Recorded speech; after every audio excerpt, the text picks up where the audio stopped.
This program is brought to you by Sonotrack.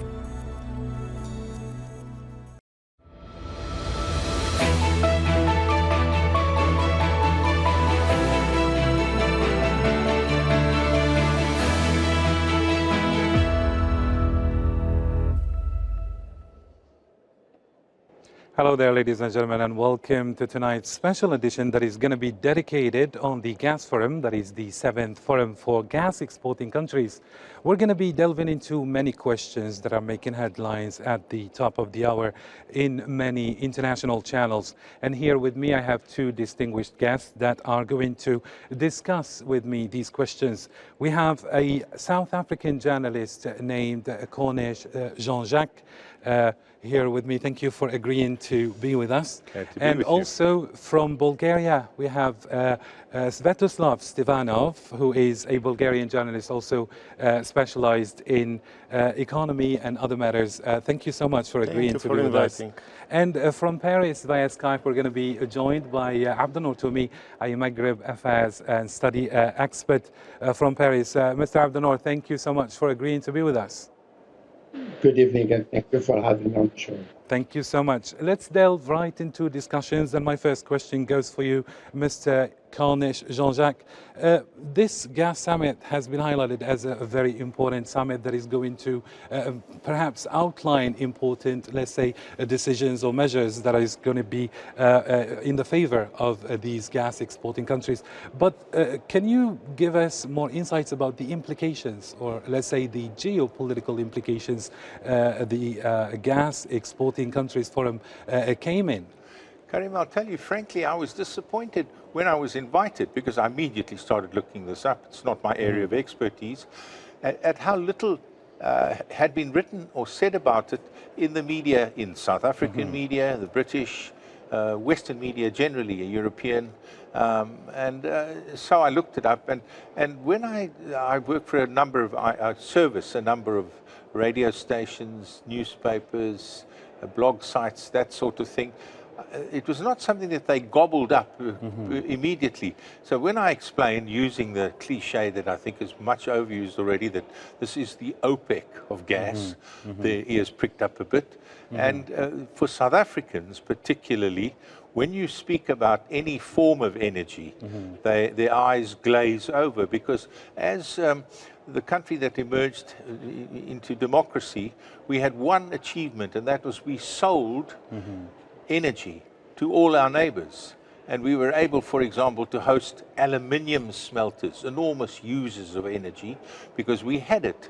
Now, 30 years later, we cannot provide energy for ourselves. We have, in my city of Pretoria, we have 8 hours a day in darkness with no electricity. So anything we can do to augment what we have, we use mostly coal-fired. And, you know, we have in our time hosted a COP summit and spoke about the evils of coal-fired power, and then had to go back to using it straight away. This is the way it works. So we use mostly coal-fired. We use hydro. We have with Mozambique, which is a member of your forum, we have a joint hydro project called Kaorabasa, which dates back a long way.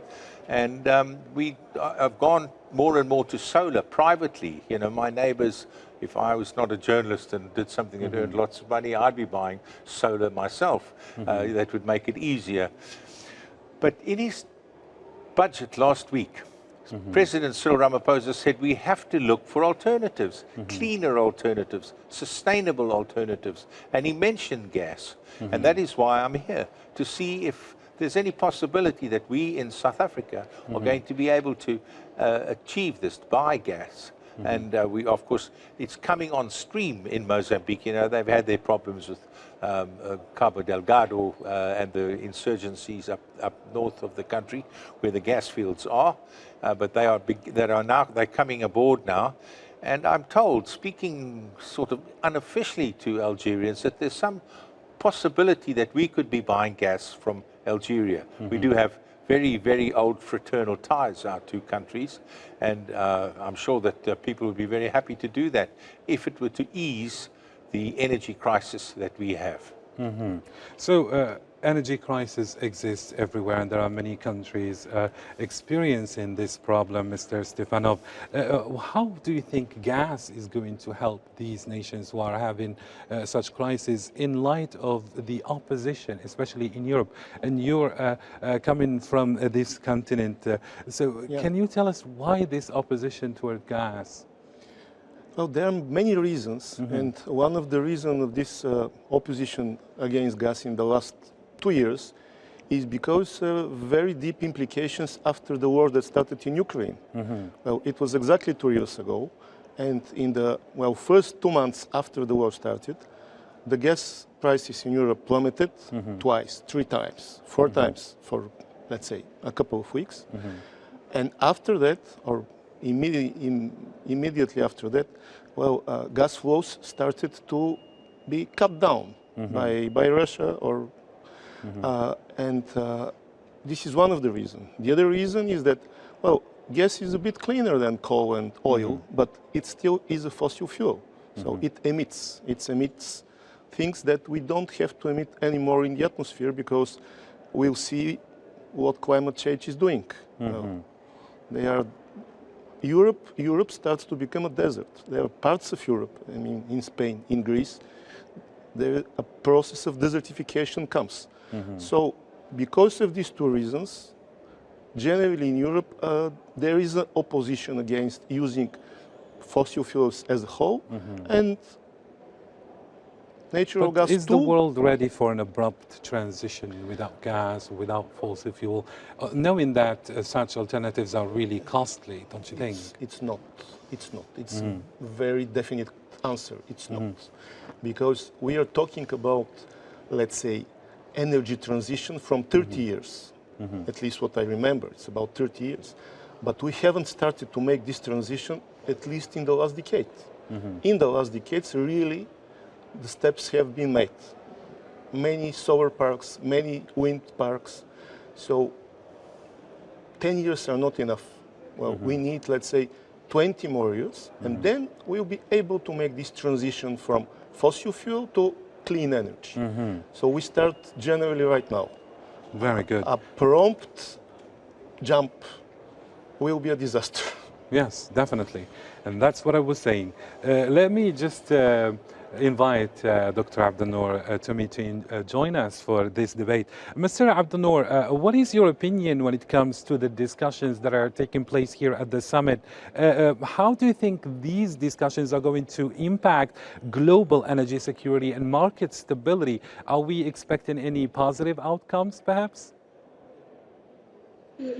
Good evening, and thank you for having me on the show. It is indeed very, very important for this special summit. Actually, it's the 7th summit of the head of state and government of exporting countries. And this forum, and the key word here, forum, to be clear in my response to your pertinent question. So again, this summit comes in, again, a unique geopolitical and geoeconomics context, following the war without rules on the Palestinians in Gaza, and also, as it was mentioned by your distinguished guest, the ongoing war in Ukraine that has entered its 3rd year, knowing that how this war, the war in Ukraine, did shape the outcome of how to use these vital variable of energy and impacting a great deal the European country, and notably France and Germany, because they were depending on the Russian gas, generally speaking. So this, again, summit comes in this turmoil that the international affairs and to some extent the world affairs is going through, and which is important here. There is symbolic element here. So this summit is organized by Algeria, and we all know, symbolically speaking, the way and the position of Algeria when it comes to such an integral gathering. On the other hand, it's actually, speaking of symbolism, it's the first summit that took place in Iran 23 or 24 years ago. Actually, it was in 21 in Tehran. And these two countries, Algeria and Iran, how they play a major role in the OPEC.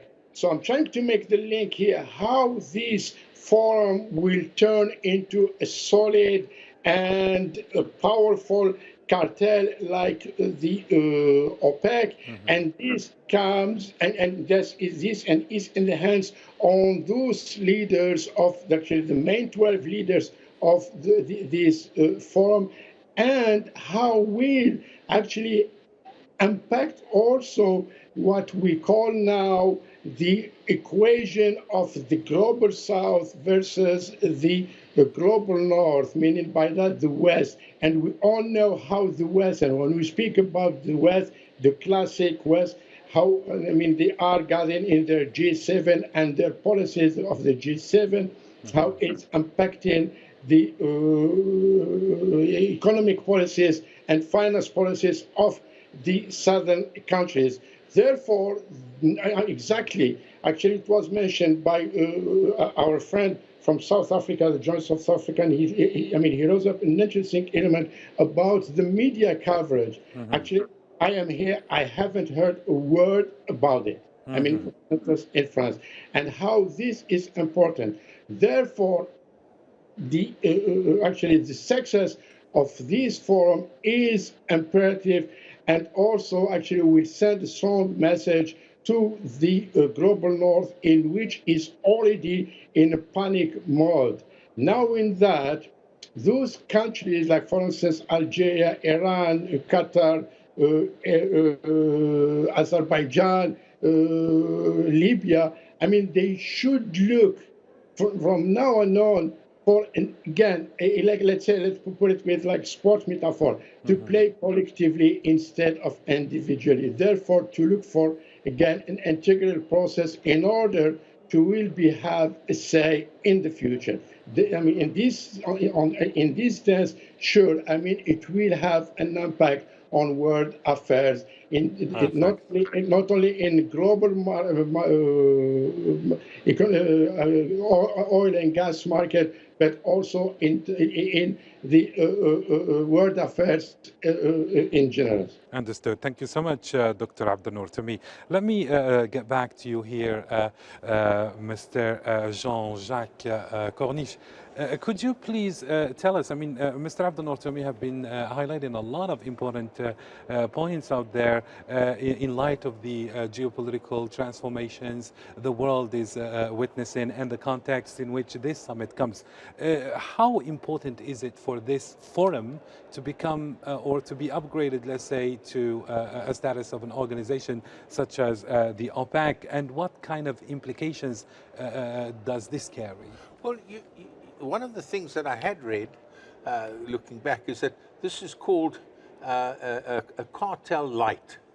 You know, it doesn't do what the heavy cartel of OPEC does, in other words, try and regulate prices and so on. But that's easily explained because, you know, the gas comes from so many different sources and is extracted in so many different ways from so many different countries.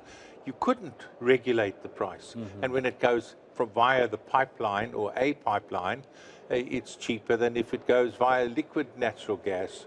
And it has to be carried by boat or train or something over vast differences. So that, you know, countries have to regulate the prices themselves. Russia did that, and now countries coming in to replace Russia have to regulate their own prices.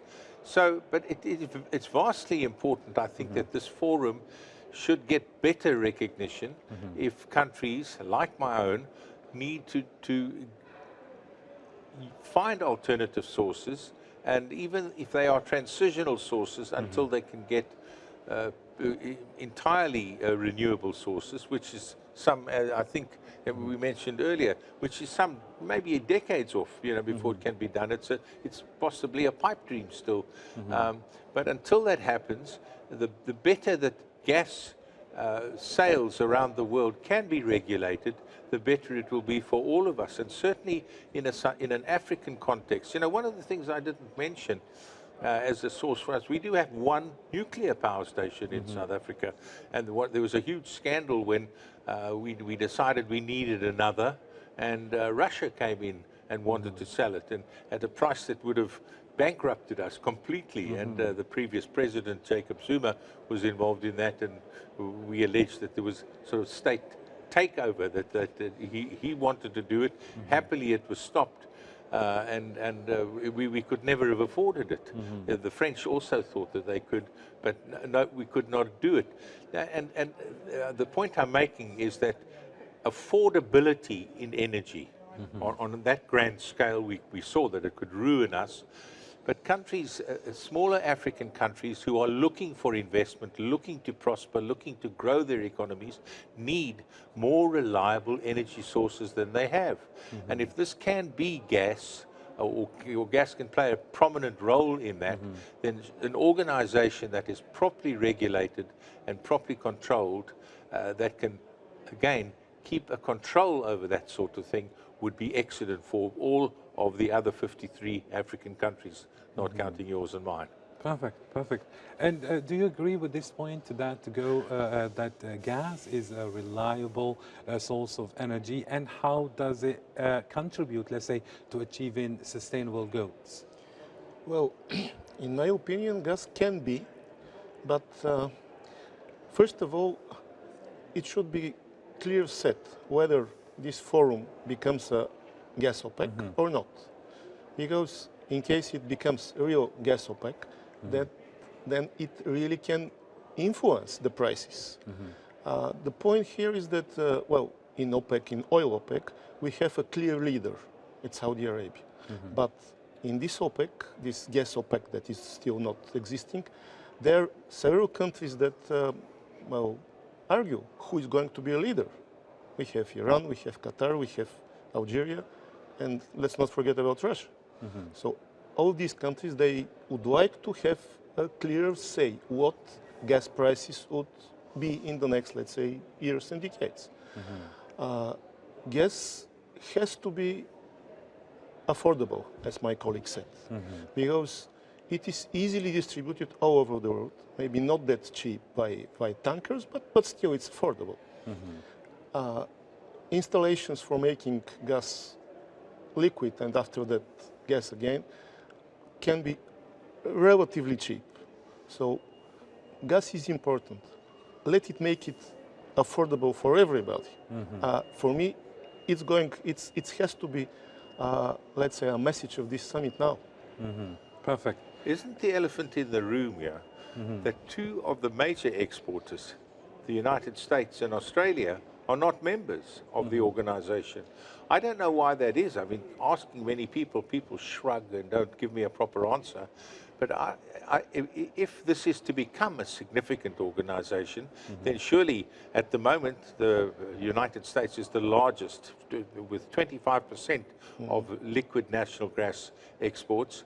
It should become a member, or should be a member, and so should Australia, which is certainly up in the top 5. Very interesting point indeed. Let me bring back Dr. Abdulnoor Toumi, who's with us via Skype. Dr. Abdulnoor Toumi, Algeria has long been a reliable supplier of gas, according to observers and experts, particularly to European markets. And this summit, they say, serves to reaffirm its position as a key player. Now, how does this make Algeria fit in light of this summit to promote for fostering alliances among gas-producing countries? And how important is that in light of the geopolitical changes the world is witnessing? it, it is indeed, and actually a winning card in Algerian diplomacy, and especially in the aftermath of all those or these turmoil that are shaping the world affairs. And we saw how Algeria did position itself in a new posture of how can be a reliable player in gas market internationally.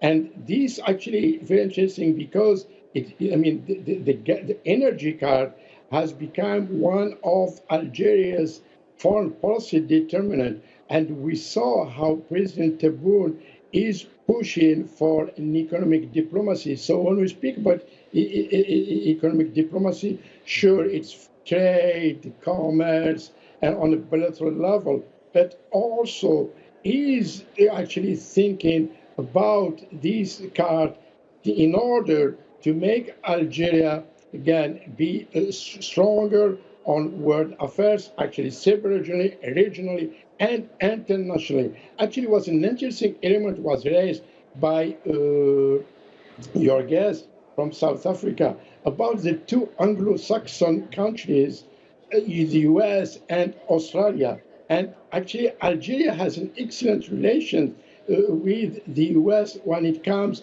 to on this field. So this is why this forum, I mean, they shouldn't look from, let's say, a narrow angle. Of course, I mean, they have to position themselves as, again, a coherent and homogeneous voice vis-a-vis their partner, Western partners. But also they have to extend their hands to, for instance, the US and Australia, and actually for, let's say, better coordination and understanding of exploration and so on. Therefore, this will not, I mean, will be beneficial not only on a bilateral level, but on the integral level.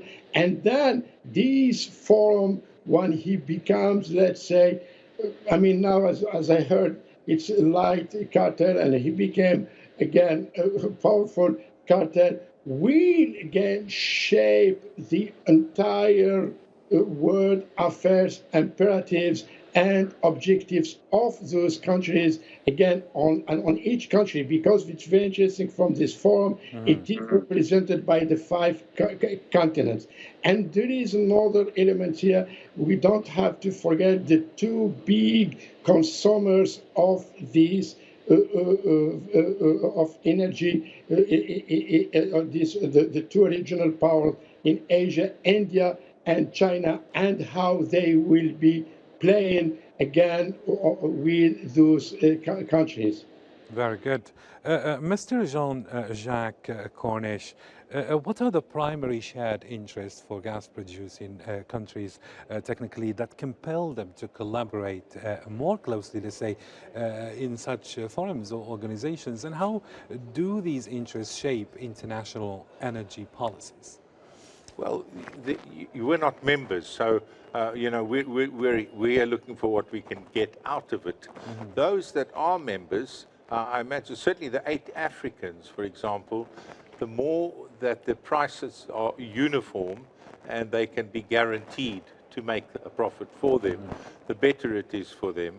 And they come up against major exporters, like I said, mentioned the United States and countries of the Gulf. They need to know that for their fairly limited output, they will get a good price for that, and it will certainly be viable for them to continue to exploit it. And so that's the thing I see. And I would hope to see coming out of this conference some sort of idea, or coming out of this summit, some sort of idea of how the reach of gas sales can be greater. In other words, to reach my country, to make it more attractive to us, and what sort of deals would be made to the other African countries, you know, 55 minus the 8, that would make it sustainable and affordable. Those are the words that I use advisedly for them, because they all need relief from the energy crises that they're all undergoing. Very nice indeed. Let's go to a short break right now, and then we come back.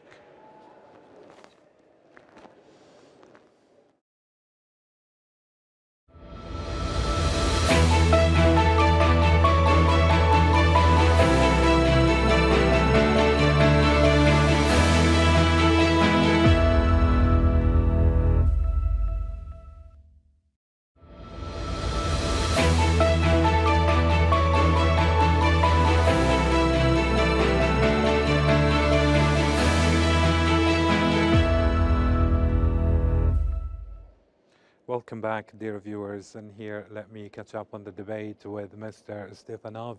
Mr. Stefanov, as a distinguished guest, was just saying that such forum and organization is very important for the interest of the gas-producing countries here. I would like to shift to something equally important, that is the relationship between producing countries and consumers. In what ways do you think this summit can actually facilitate the dialogue between gas exporting countries and consumer nations? Well, what the summit can do is just to assure clients that gas can be distributed sustainably. Okay, we have a contract for 25 years for a certain price, and for 25 years we got this gas on the same price. Well, let me just make a short example of how it was done in the opposite way. In Bulgaria, we have had a contract with Gazprom for a long period, and it was settled in dollars. And when the war started, Mr. Putin decided that all the so-called unfriendly countries should pay in rubles. And Bulgaria had to pay in rubles or not to have gas. Of course, our government decided, we have a contract, we have a long-term contract, we pay every bill. So we, of course, could continue paying our bills, but in dollars.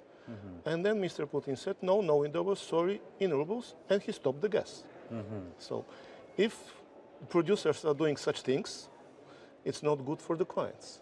So I hope that this summit will show to the people who are consumers, like my country, like most countries in Europe, then that they can distribute gas sustainably in a nice, good prices for a long period. Very good indeed. And speaking about sustainability and long periods, Dr. Abdul Tumi, many gas exporting countries have been pushing for long-term contracts, actually, because investment in gas industry is really costly and it takes years to be implemented. In light of that, Dr. Abdul Tumi, and I spoke about the relationship between gas producing countries and the consumers, how important are such contracts, and what could be done as measures in order to preserve those contracts and the commitment of the gas producing country toward the consumer? It is in fact important in each contract, and this here, I mean, would be based on trust between the two contractors. And this is why, again, like for instance, you asked me earlier about Algeria. And this how Algeria is positioning itself as a trustworthy supplier vis-a-vis of its consumers, and whether with the Europeans, close Europeans, like for instance, Spain and Italy, and in Spain via the GasMed pipeline, or the pipeline with Italy, and recently the contract that has been signed with Germany.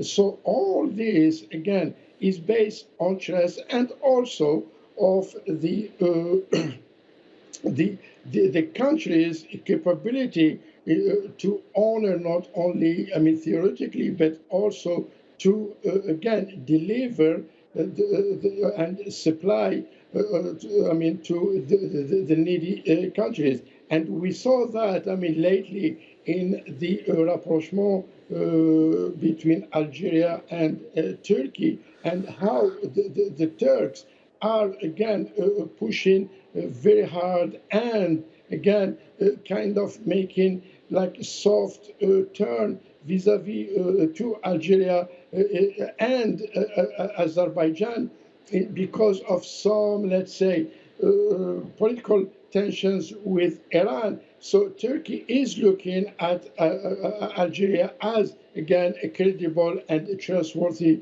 supplier. So therefore, the heat comes, again, in terms of, again, trust, and it's very, very important on business. And also, there is stability also in the country. I mean, when the supplier country is stable and, I mean, again, has security and so on. So the, again, clients from whether in Europe or even in Africa will be looking at Algeria, for instance, as, again, a solid supplier for this vital tool of energy. Very nice. Back to you, Mr. Jean-Jacques Cornish. Speaking of turmoil and geopolitical tensions, we see energy prices fluctuating. But how is a fair price for gas determined in the global market here specifically? And what factors should be taken into consideration to ensure fairness and transparency, let's say, in pricing mechanisms? Well, you know, it's different strokes for different folks. The amount of gas you can exploit, and then of course if you have vast reserves and it costs you less, then you know, should you charge less, or the countries that it costs more to get the gas out of the earth and to get it to you, should they be able to charge more? If there's a uniform price, the one would lose and the other one would gain. So yeah, that is one of the things. Now that is why OPEC is so successful in determining a price. But it is one of the attractive qualities, as I see it, speaking to business people and to potential consumers, that there's no such muscular behavior by the forum, and they don't try to regulate the prices, again because of the very differences that in every case it costs more or less to get the gas out and costs more or less to get the gas to the consumer. Nice. Mr. Stefanov, what measures, let's say, can be taken to ensure that the outcomes of this summit actually translate into something tangible benefits for participating countries and the global energy landscape in general? Well, as I have already said, the most important message should be that, well, gas can be distributed sustainably to all countries that need it. There are still less countries that produce than those who use it. In Europe, we have only Norway that is producing a lot of gas. All the other countries in Europe, we are consumers. So for us, it's important that we get the gas sustainably in quantities we need and on the price we need. That's why, well, we are looking for different sources. It's Norway, USA, Qatar, Algeria. And we want just to get this gas that we need on a, well, affordable price for us. For me, such kind as a fair price, it's a bit utopic, because what is fair?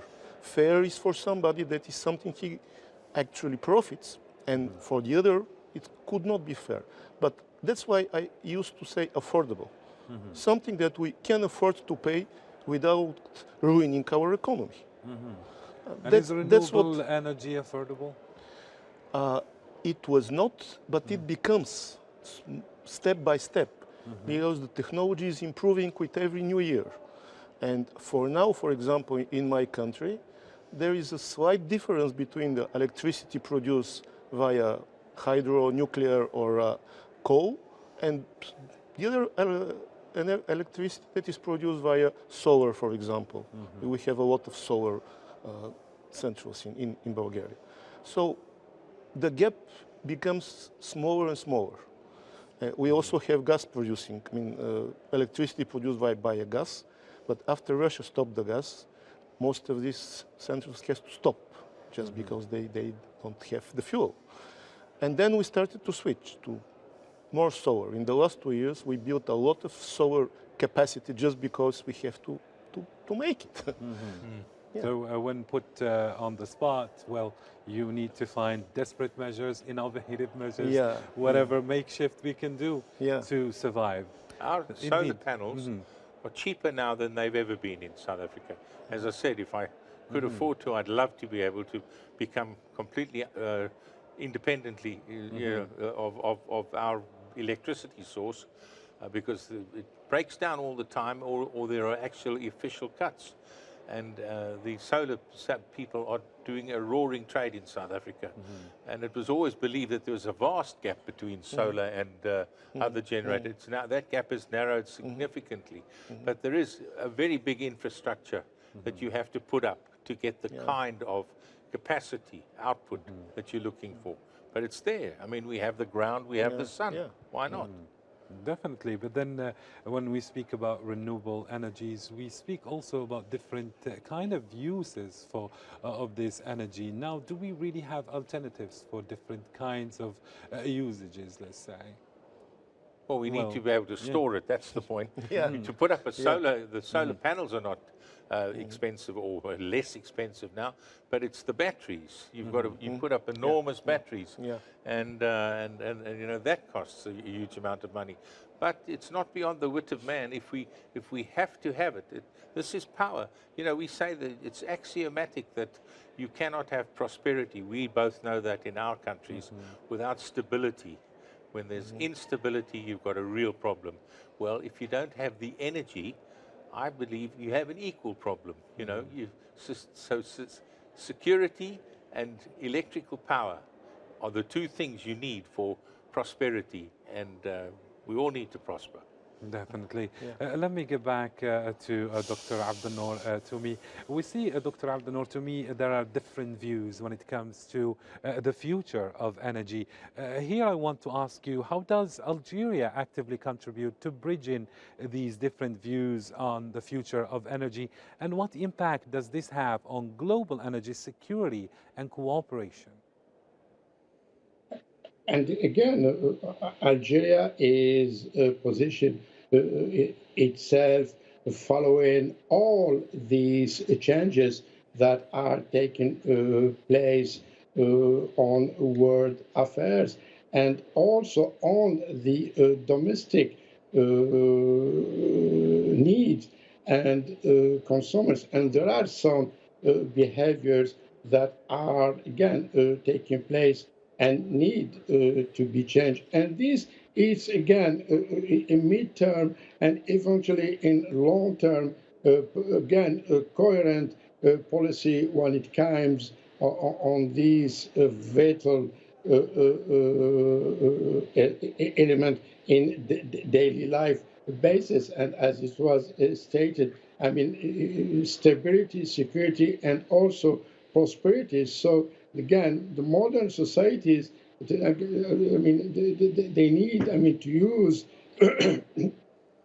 clean energy and so on. But gas is one of those elements. So, and we saw that again, you know, on the political level and geopolitical level, because it's very, very important. Now we cannot dissociate geopolitics from geoeconomics, and we have been experiencing the crisis in the Red Sea, and we saw that how the gas card was a little weapon in the hands of Putin towards Europe, and how he, I mean, again, did shape the outcome of the ongoing war in Ukraine among the European countries, and to some extent did succeed to divide them and again push them to where they can't have a coherent Ukraine policy, for instance.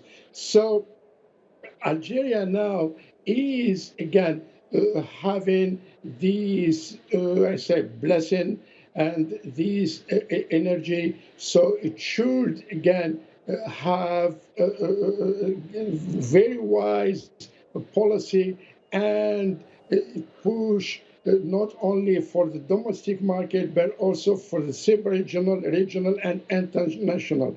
And we saw lately, just last week, the rapprochement between Algeria and Mauritania, and these two Maghreb countries on the sub-regional with Libya, and then I can extend to Egypt. They can play a major role in the integration process in Africa, and how Africa now needs to be prosper. If again, we speak about the prosperity, we need also stability and security. Therefore, there is this direct link between prosperity, security, and stability that are shaped by these, again, vital tool of energy. Thank you indeed, Dr. Abdenour Toumi.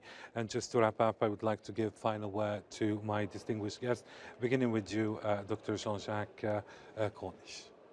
Well, you know, you come to a conference like this, I've come to so many of on various natures, and you look at it and the clients are saying, what's in it for us? You know, it's a selfish question. But that is exactly what I've come here to do, to try and tell them what's in it for them. The alternative sources that we've been speaking about, that'd be wonderful when they come in, but, you know, are we going to build whole fields of solar panels, whole acres of wind turbines? Those have become very controversial, but, you know, that's a sustainable possibility. Wave power, those sort of things, that's all a dream. It would be lovely to have them, but for the time being, we need to have sustainable energy, and there are holes in that, and gas could fill those holes, and that is what I'm looking at. Perfect. Mr. Stefano, do you agree? Yes, I agree, and I would like to add something. Well, we have just survived 2 years of crisis, energy crisis generally. And so I hope that the message of this forum would be, finally, that natural gas could be an instrument for getting prosperity, but not an instrument to getting a pressure to consumers. Definitely. Thank you indeed. Dr. Abdenour Toumi, any final word before we wrap up? Sure.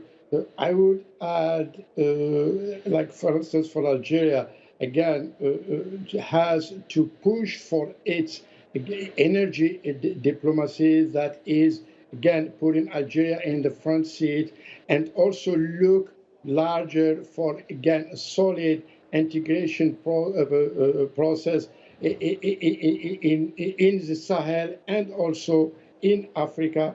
But again, we don't have to make the mistakes. If this forum becomes a serious cartel, they should avoid the mistakes of the OPAC plus for looking, again, for division about the leadership. Because in this case, it's a team player, not an individual player.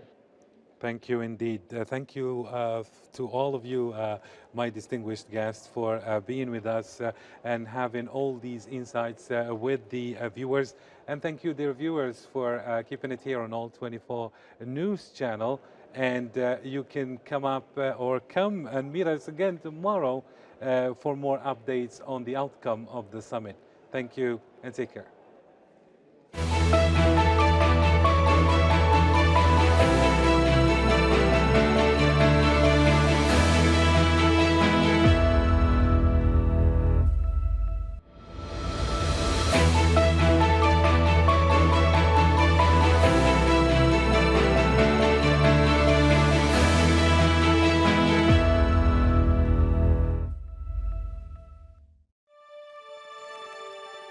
This program is brought to you by Sonatrack.